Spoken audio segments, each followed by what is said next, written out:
We appreciate having the BF Goodrich folks on hand with us this weekend here in Millville, New Jersey Motorsports Park, the south tip of New Jersey, near the water here. Beautiful summer weekend. A lot of folks headed to the beach with many more coming here to this racetrack to watch Playboy Mazda MX-5 Cup action. Leaders on the backside of the racetrack. About 21.5 minutes to go. Time clock on the top right of your screen. And these are timed events. We should have time enough for 22, 23 laps if all goes well. Elliot, unlike last year when we were here, no full course yellows. Everybody's kind of minded their, we've had some incidents, but everybody's kind of minded their P's and Q's here. Derek Bertisiglio on pit road. Leaders have had quite a battle going on.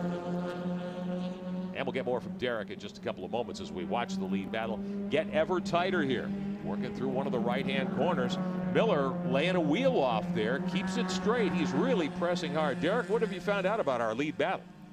I want to talk quick about the two leaders, Todd Lamb and Mark Miller. They're both very much friendly rivals. As a matter of fact, talking with Mark Miller earlier today, he said it reminds me of racing 15 years ago, and I said, how is that? And he says Todd Lamb and Mark Miller are both old go-kart racing buddies. They used to duke it out week after week on the go-kart tracks across the country. So he says it feels like I'm going go-kart racing all over again. Yeah, these cars couldn't be more dissimilar, I guess, from a go-kart, Elliot, but certainly the level of competition is every bit as good.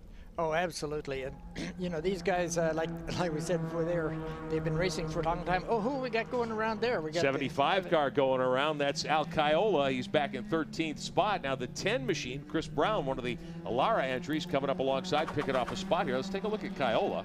Yeah, back end just stepped out on him, and he wasn't able to catch it. Went halfway around, stopped.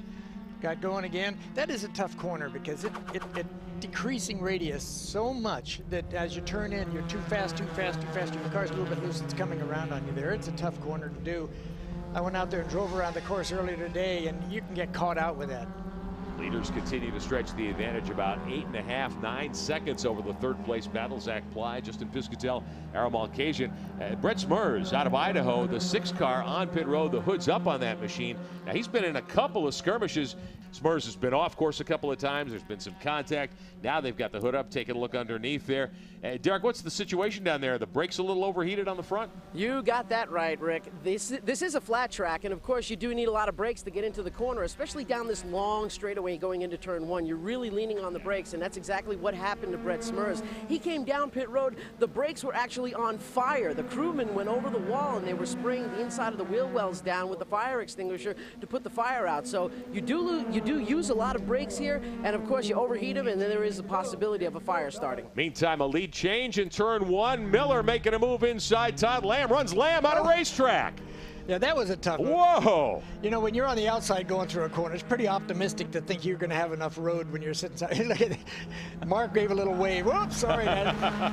I didn't really mean to do that, or did I? Here's the pass again into 1. Well, they're side by side, you know, and the trouble is if you're the inside car, it's not like you're trying to move that guy off. You're just carrying enough speed through there. There is no way you can keep from doing that. Now we're going to see what happens with Lamb behind to see if he can come up again, because you know, these guys are, like we said, pals, and they're not going to do anything like that on purpose. It just happens, and it's a racing incident. They know that. So there's not the emotion there that, yeah, you bad guy, I'm going to come and get you. You know, he's going to go out and try and get him the best he can, but neither guy wants to be out of this, and they want to beat the other guy fair and square. 13 laps are complete. We're working lap 14. Should have time for another 11 or so laps around this 2.25 mile layout. Thunderbolt Raceway, they call it, here at New Jersey Motorsports Park. One of these places, they're starting to become a growing trend. Here comes Lamb, reeling Miller quickly in here, going into the corner. Got right up on his back bumper. He wants the lead back, Elliot. Yeah, now that's a tough corner, because if you come down, you can carry speed in there. The only trouble is that you don't get to carry it out. So if you're the lead car, it's kind of a tough corner to do it. But it looks like Lamb's going to be right on him coming on the straight right now, which is going to get him the run, and maybe he can return the favor going down into 1 and see if he can get on by. Todd Lamb in that Lunacy car. That's the blue and silver machine, the 84 pole qualifier. Lost the lead last time by. He's to the inside. He wants it back heading into turn 1. Looks like he's got, I don't think Mark's going to go to the outside, though. I think he's going to drop in behind.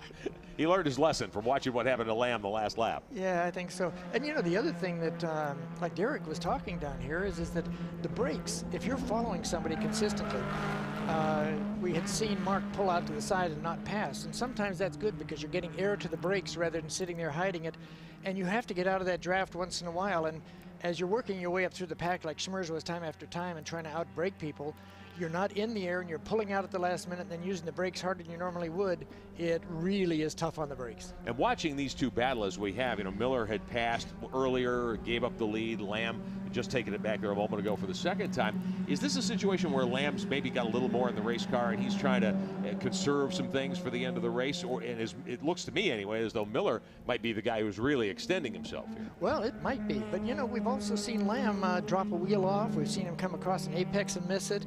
So I think he's driving, I think they're both driving as hard as they can. I don't think either one's saving a bunch. They may be doing a little bit of tire management, but I don't think it's going to be very much at this time. I think they're really going for it. If you're not familiar with road course racing, this is what we call a sprint race, 40 minutes of competition, no pit stops essentially. If you have to stop in any of the races you'll see here today or tomorrow, you've really cooked your goose, sort of. Oh yeah, I mean it really is, and you've got to be very careful. And these guys do have a race tomorrow too, so they don't want to hurt the car in a way that they can't come back tomorrow and race. It looks like Miller's, see, he's pulling out now, and I don't think he had any intention. He pulled out really early. He didn't get the draft all the way up behind and then pull out. He pulled out early to get that. That may be just to cool down the brakes, engine, and everything. And I know in talking to Aram Alkajian after Laguna Seca, he says that, his crew was saying, hey, get out of the draft if the car's overheating. It turned out that he was unlucky because he had put a hole in the radiator from being hit and going off the track early. But, you got to be careful with it. Now here he's right up on him again. I think he'll make a shot. Lamb is your leader in the blue car. Mark Miller right behind him in the white, red, and blue machine, the 28 car. Lamb has led most of the way from the pole. And one of the drivers who we saw a lot from early, his day has ended prematurely. Standing by with Derek. Well, guys, Brett Smurs is down here with me in the pit area. Brett, from your point of view, could you see what happened? We did hear there was contact out there along with a brake fire. You know what? To be honest, it was all my fault. I was driving over my head right there. The setup was way too loose. I was trying to keep it on the track as best I could. I thought I was pretty quick, but making those mistakes is obviously not good. So I was just trying to get past those guys. I was sticking my nose in places where I probably shouldn't have. So I apologize to those guys. It's a doubleheader weekend. Is the damage bad enough where you won't be able to return? No, the car will be fixable for tomorrow. We'll be running up there again. Okay, Brett Smurs started on the outside pole, finds himself out early, but he's going to be back for tomorrow's race. And Rick, it really is huge of a driver when he can admit that he made the mistake. Yeah, no question about that. And, we've watched Brett Smurs over the last couple of years. He's such an impressive young man. Meantime, the lead battle continues to rage. You're down in one. Elliot's an amputee. He drives with a prosthesis. He was a gymnast, injured in an incident on a trampoline a couple of years ago. Hasn't set him back at all. All right, Todd Lamb is your leader. 16 laps are on the board. We should have time for another 8 or 9 here at New Jersey Motorsports Park. Mark Miller putting lots of pressure on the leader. We'll come right back.